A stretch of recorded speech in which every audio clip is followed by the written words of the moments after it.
Are you ready to flip your life upside down and unlock a version of yourself you didn't even know existed? Imagine this. What if the key to achieving your wildest dreams isn't about dreaming bigger, but about ditching those low standards that have been holding you back? It sounds crazy, right? But that is exactly where the magic happens. Picture this. Right now, your life is a reflection in a funhouse mirror, warped by all the things you've tolerated for far too long. Your bank account, your love life, your health, all these are just results of what you've been okay with. What if I told you that the moment you stop accepting mediocrity is the moment everything changes for the better?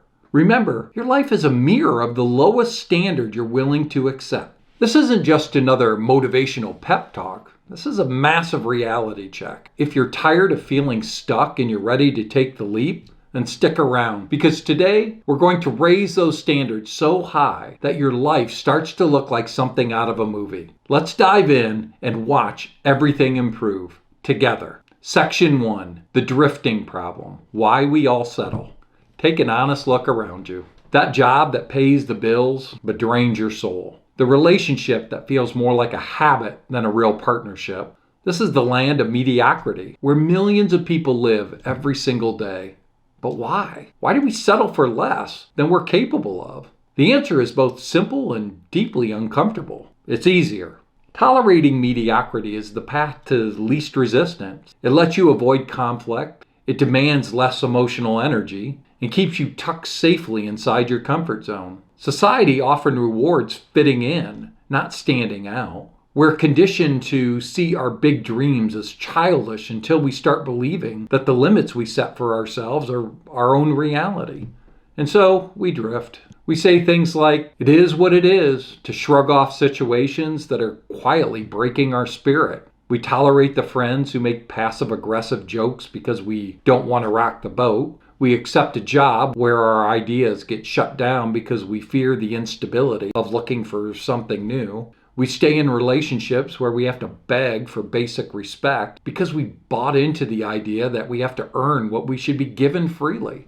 Every time you tolerate something that doesn't align with your true worth, you're trading a piece of your self-respect for a moment of comfort. This isn't usually a conscious choice. It's a slow erosion of your own value, one tiny compromise at a time. The real tragedy is that these habits become too light to be felt until they're too heavy to be broken. You get so used to the weight of good enough that you forget what it feels like to flourish. I understand this stage deeply as I experienced it myself. I hung on to a relationship because I was too afraid to be alone. I kept a horrible job because I had to pay the bills. In some odd way, even my broken down car was, in my mind, all that I deserved. Then I changed that reality. And here's how you can too. Section 2. So how did I and how do you break that cycle? You have to grasp the core principle that governs your life. Your standards are a thermostat. They set the temperature on your reality. If your home's thermostat is set to 70 degrees, the system will work tirelessly to maintain a temperature of 70 degrees in the room, regardless of the outside temperature. Your life works the exact same way. Your income, your fitness, your relationships, all of it, they all perfectly match the standards you've set inside of your own head. If you feel stuck, it's not because you don't have goals. It's because your thermostat is set too low. This is where you have to draw the hard line between your shoulds and your musts. This is the concept made famous by Tony Robbins. It is the key to everything. Most of us live in a world of shoulds. I should lose some weight.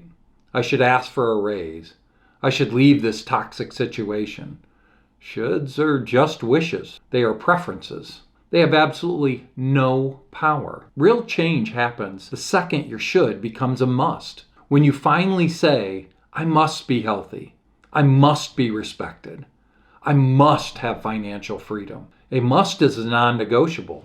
It becomes part of who you are. When something is a must, you stop negotiating with yourself. You stop making excuses.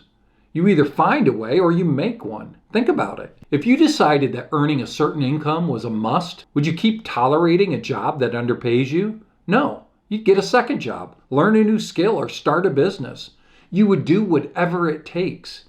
If you decided that living with energy and vitality was a must, would you keep eating junk food and skipping workouts? No. You'd find the discipline because your very identity is on the line.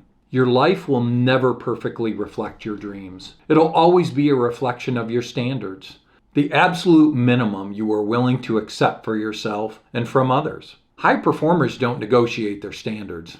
The secret isn't to set higher goals, it's to raise your floor. When you raise your standards, the universe has a way of rearranging itself to meet you there. It's not magic, it's a law. You get what you tolerate. If you want a different life, you have to stop tolerating mediocrity and start programming your mind for a new, higher standard. Which brings us to section 3, the how-to 3 steps to raising your standards. Understanding this is one thing, but applying it is a whole nother ballgame. It's not enough to feel hyped for 10 minutes. You need a practical strategy to engineer a lasting improvement to your life. Here are 3 concrete steps to raise your standards and change your reality starting right now. Step 1, identify and name your tolerations. You can't change what you don't acknowledge.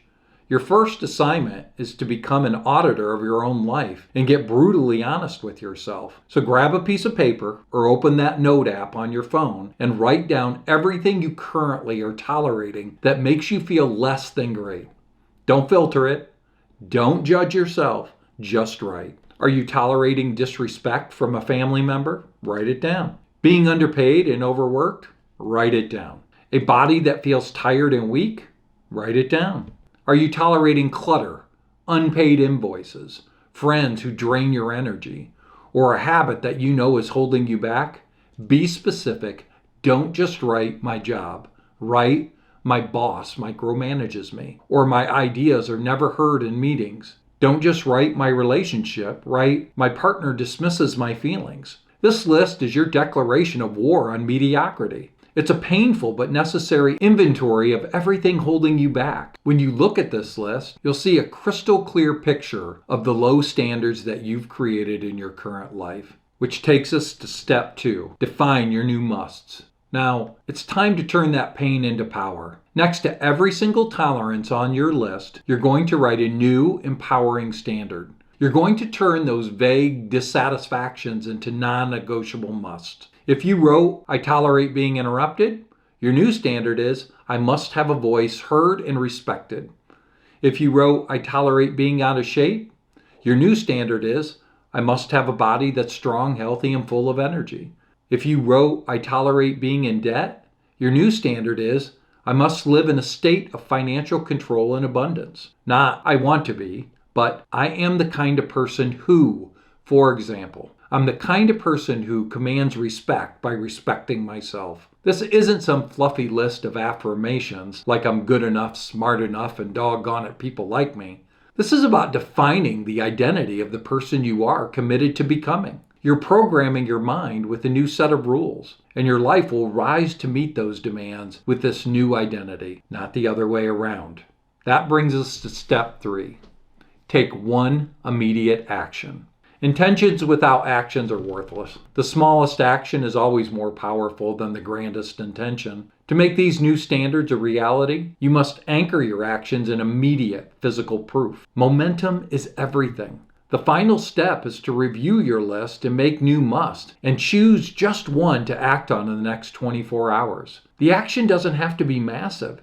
It just has to be immediate and decisive. If your new standard is about self-respect, your action could be calmly, I wasn't finished speaking the next time someone interrupts you. If your standard is about integrity, your action could be commit to doing the right thing when presented with a questionable choice.